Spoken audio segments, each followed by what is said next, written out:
Ada beberapa pinjol yang tidak ada di Slick OJK dan juga BI checking. Ini artinya pinjol tersebut adalah pinjol yang sangat aman digalbay dong. Nah, di sini saya mau bahas buat kalian.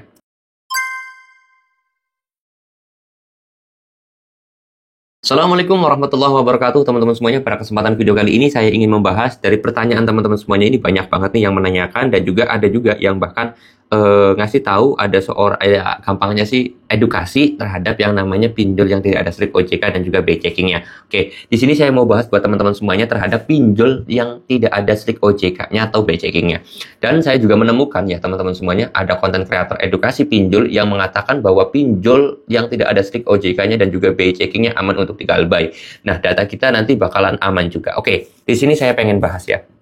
Jadi kalian harus ketahui bahwa 96 pinjol yang ada di Indonesia ini ya, 96 pinjol. Sekarang kan sisa 96 pinjol. Itu semuanya tidak ada di Slick OJK ataupun BI checking, teman-teman semuanya. Kalian harus ketahui. Tapi adanya di Pusdafil atau Pusat Data Fintech Lending. Nah, panjangannya ya. Jadi harus ketahui. Ya memang benar konten kreator tersebut menyampaikan bahwa ada 10 pinjol tanpa Slick OJK. Ya memang benar. Tapi kalau kata saya bukan hanya sekedar 10 pinjol, tapi 96 pinjol yang ada di Indonesia itu tidak ada di Slick OJK dan juga BI checking ya. Adanya di mana, Bang? Adanya di Pusdafil. Nah, Pusdafil itu apa? Pusdafil itu sama persis dengan Slick OJK. Hanya saja bedanya kalau Slick OJK itu khusus perbankan, gampangnya seperti itu ya. Atau masalah kredit juga. Terus kemudian kalau Pusdafil itu khusus masalah pinjol karena namanya juga Pusat Data Fintech Lending. Ya, kalian harus tahu itu. Jadi kalau misalkan ada konten kreator yang bilang aman ya semua pinjol, saya katakan aman. Terus semua pinjol juga saya katakan tidak ada masuk Slick OJK ataupun tidak ada dimasuk di BI checking, itu tidak ada ya, nggak ada. Nah, terus gimana dong Bang? Berarti yang benar? Ya, yang benar ya masuk ke data fintech lending, tapi sebenarnya data tersebut sama aja, teman-teman semuanya. Jadi contoh nih, kalian minjem di salah satu pinjol yang konten kreator tersebut bilang lah, misalkan pinjol A gitu kan, atau pinjol Shopee gitu kan, tidak ada masuk Slick OJK. Ya memang benar, dia tidak masuk Slick OJK, tapi masuk ke Pusdafil, sama aja. Sama aja, teman-teman ya. Kalian galbay di pinjol tersebut, nanti kalau kalian mau minjem di bank, ya tetap aja kemungkinan besar ditolak karena memang pinjol tersebut masuk ke dalam data gitu loh. Data kalian masih tetap ada seperti itu. Jadi kalau masalah pinjol yang masuk Slick OJK dan juga tidak masuk BI checking itu dikatakan sebagai patokan aman dan tidaknya galbay pinjol, saya kira salah. Kenapa? Karena data masuk Slick OJK, mau masuk BI checking, mau masuk Pusdafil itu bukan jadi penentu galbay itu aman atau tidak. Kenapa? Karena kalau saya berpacu aman atau tidaknya galbay itu tergantung dari nasabahnya.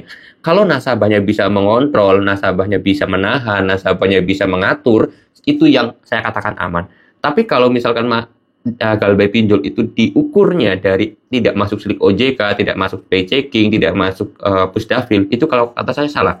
Karena percuma juga kalau pinjol tersebut tidak masuk BI checking ataupun tidak masuk Slick OJK gitu loh.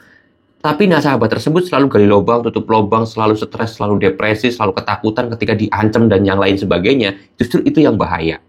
Ya. Jadi yang paling benar adalah amannya galbay pinjol itu tergantung dari kalian sendiri. Apakah kalian itu bisa mengontrol diri kalian? Apakah kalian itu bisa mengatur emosional kalian? Apakah kalian itu bisa mengatur rasa ketakutan kalian? Itu yang paling utama. Karena kalau misalkan kalian selalu takut, selalu cemas, gali lubang, tutup lubang, ujung-ujungnya gitu kan, masalah kalian semakin besar, depresi kalian semakin besar, kepala kalian tuh pusingnya semakin besar gitu loh. Seperti itu. Jadi saya kira keamanan galbay itu tergantung dari diri kalian bisa nggak menyikapinya. Kalau bisa menyikapi ya semuanya aman. Galbay berapa ratus juta pun kalian tetap tenang, tetap enjoy, tidak melakukan kesalahan, tidak melakukan gali lubang, tutup lubang dan yang lain sebagainya. Ya saya kira aman-aman aja gitu lah. Seperti itu ya. Jadi buat teman-teman semuanya perlu kalian sendiri yang harus mengontrol seperti itu. Saya sendiri hanya memberikan masukan dan memberikan saran juga biar teman-teman semuanya emosinya terkontrol, hal-hal tindakan-tindakannya itu ada kontrolnya gitu. Kalau nggak ada kontrolnya kan nanti kalian bisa barbar, minjem sana, minjem sini, minjem sana, minjem sini. Akhirnya ditagih sama 10 DC sekaligus, 10 pinjol sekaligus. Nah, itu kan yang bikin kalian langsung pecah kepala ya dan tambah stres dan akhirnya depresi. Seperti itu, oke? Jadi, kalau masalah pinjol yang Slick OJK, itu sekarang itu tidak ada pinjol yang masuk ke Slick OJK, tapi masuknya ke Pusdafil, hanya aja Pusdafil itu khusus untuk fintech lending atau pinjol. Kalau Slick OJK itu untuk kredit, untuk perbankan, itu masuknya ke situ. Oke, mudah-mudahan bisa dipahami. Kalau kalian mau tanya-tanya, boleh tinggal tulis aja di kolom komentar. Saya mau tutup video ini dengan kata Assalamualaikum warahmatullahi wabarakatuh.